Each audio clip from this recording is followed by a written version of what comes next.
Hi friends, welcome back to my channel. ఇది మా daddy వాళ్ళ 10th క్లాస్ ఫ్రెండ్స్ అందరూ కలిసి కార్తీక మాసంలో వనభోజనాలు చేసుకున్నారు.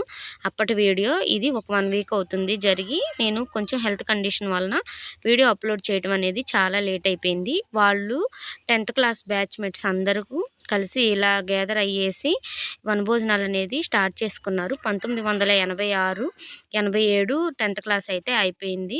వీళ్ళందరూ మా డాడీ క్లాస్మేట్స్. అలానే అంకుల్స్ అందరికీ హాయ్ చెప్పండి మీరు కూడా. ఇంకా అలానే వీళ్ళల్లో చాలామంది అయితే మిస్ అయ్యారు కొన్ని కారణాల వలన. అలానే కొందరికి పనులుంటాయి కదా, అందరికీ అయితే కుదరదు. అలానే వీళ్ళంతా కూడా క్లాస్మేట్స్. వీళ్ళల్లో కూడా ఆంటీస్ అందరూ ఏం రాలేదు. కొంతమంది అయితే కొన్ని ప్రాబ్లమ్స్ వల్ల ఆగిపోయారు. అలానే వీళ్ళందరిలో మెయిన్ శారద ఆంటీ, తనకైతే ఆరోగ్యం బాగోక ఈ సంవత్సరం రాలేకపోయారు. అంకుల్స్ అందరూ ఇలా వనభోజనాలు అనేది లాస్ట్ ఇయర్ నుంచి అయితే స్టార్ట్ చేశారు. వీళ్ళు 2022 మార్చి నెలలో అయితే అందరూ కలిసి మీటప్ అయ్యారు. 10th క్లాస్ వాళ్ళందరూ కలిసి హై స్కూల్లో పెద్ద ఫంక్షన్ అనేది చేసుకొని గెట్ టుగెదర్ అనేది పెట్టేసుకొని ఎవరెవరు ఎక్కడున్నారా అని అందరూ అయితే తెలుసుకున్నారు. కానీ ఈ వనభోజనాలకు మాత్రం అవైలబుల్గా ఉన్న వాళ్ళందరూ అయితే వచ్చేసారు. ఈ లాస్ట్ ఇయర్ నేను వెళ్ళాను. ఈ సంవత్సరం నాకు వెళ్ళటం అయితే కుదరలేదు. కానీ ఇలా మన 10th క్లాస్ ఫ్రెండ్స్ అందరూ కలిసి ఇప్పటికీ కలిసి మాట్లాడుకుంటూ ఎంత బాగుంటుందో కదా. నా 10th క్లాస్ అయ్యి 10 సంవత్సరాలు అవుతుంది. నాకు ఒక ఇద్దరో ముగ్గురో తప్ప కాంటాక్ట్లో అయితే లేరు. కానీ మా డాడీ వాళ్ళ ఫ్రెండ్స్ అనేది చాలా గొప్ప స్నేహం. ఇప్పటికీ వాళ్ళు అలా కలుసుకొని ఉండటం అనేది చాలా గొప్ప విషయం. ఇలాంటివి అయితే అందరికీ కుదరవు. ఇదైతే అరటి తోటలో ఇలా ఏర్పాటు చేసుకొని అందరు కలిసి ఇలా మీటింగ్ లాగా పెట్టుకొని కొంచెం సేపు అనేది మాట్లాడుకొని చక్కగా భోజనాలు అనేది చేసుకొని ఎంజాయ్ చేసుకున్నారు. ఈ ఒక్కరోజే వాళ్ళు సంవత్సరం మొత్తం ఎదురు చూసి మళ్ళీ ఫ్రెండ్స్తో కలుసుకొని మాట్లాడటం అనేది జరుగుతుంది.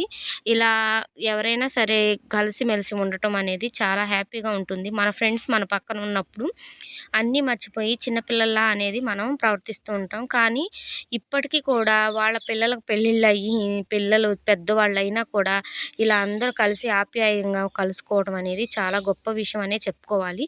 నాకైతే వీళ్ళందరినీ చూస్తుంటే చాలా గ్రేట్ అనిపిస్తుంది. ఒక్కసారిగా వీళ్ళు ఇలా గ్యాదర్ అయ్యేసరికి నేను మా 10th క్లాస్ ఫ్రెండ్స్ అందరితో కలిసి ఒకసారి గెట్ టుగెదర్ అనేది పెట్టుకోవాలని చాలా అనిపించింది. అందరితో కూడా ఒకసారి ఫోన్ చేయాలనిపించింది. చిన్నప్పుడు జరిగినవన్నీ చెప్పుకుంటూ చక్కగా మాట్లాడుకుంటూ బాగుంటుంది. వీళ్ళందరూ అయితే ఇక్కడికి 11 గంటలకల్లా వచ్చి సాయంత్రం దాకా ఉన్నారు. ఎంత బాగుంటుందో కదా ఇలా జరగటం అనేది. ఒకరోజు టెన్షన్స్ అన్నీ మర్చిపోయి ఫ్రెండ్స్ అందరూ కలిసి ఇలా మాట్లాడుకుంటాం చాలా బాగుంటుంది. ఫుడ్ అయితే చాలా చక్కగా వెజ్ అనేది ప్రిపేర్ చేయించారు. చాలా టేస్టీగా అయితే ఉంది. సోనీ వెళ్ళాడు, వాడు చెప్పాడు చాలా బాగుందంట ఫుడ్ అయితే. అలానే ఈ సంవత్సరం కొన్ని కారణాల వలన రాని వాళ్ళు ఉంటారు కదా, వాళ్ళు కూడా నెక్స్ట్ ఇయర్ రావాలని కోరుకుంటున్నారు వాళ్ళు. అలానే మన ఛానల్ ద్వారా అంకుల్స్ అందరికీ ఆంటీస్ అందరికీ కంగ్రాట్స్ చెప్తున్నాను. ఎందుకంటే ఇప్పటికి కూడా వాళ్ళ ఫ్రెండ్షిప్ని ఇలానే గుర్తుపెట్టుకొని ఇలా ఎంత హ్యాపీగా హై స్కూల్లో ఉన్నప్పుడులానే ఉంటున్నారంటే అది నాకు చాలా ఆనందంగా ఉంది. నాకైతే కొంతమంది గుర్తే లేరు. అలాంటిది వీళ్ళు ఇంకా గుర్తుపెట్టుకొని వాళ్ళ బిజీ టైంలో ఇలా వచ్చి ఇలా ఫ్రెండ్స్తో లైఫ్ షేర్ చేసుకుంటూ వాళ్ళ విషయాల్లో మంచి చెడు అనేది చెప్పుకుంటూ ఎంత హ్యాపీగా ఉంటారని నేను ఎప్పుడు అనుకోలేదు. ఒక్కసారిగా అందరూ ఏమేం జాబ్స్ చేస్తున్నారో, ఏ హోదాలో ఉన్నారో అన్నీ మర్చిపోయి అరే ఓరే అనుకుంటా. ఎంత బాగుందో కదా, చూడడానికి నాకు చాలా ఆనందంగా ఉంది. అలానే వీడియో నచ్చితే సబ్స్క్రైబ్ చేయండి. అలానే మీ చిన్ననాటి స్నేహితులు ఎవరైనా ఉంటే కామెంట్ చేయండి. ఈ వీడియో చూస్తున్నంతసేపు నాకు చాలా ఆనందంగా అయితే ఉంది. Thank you for watching. Please like, share and subscribe.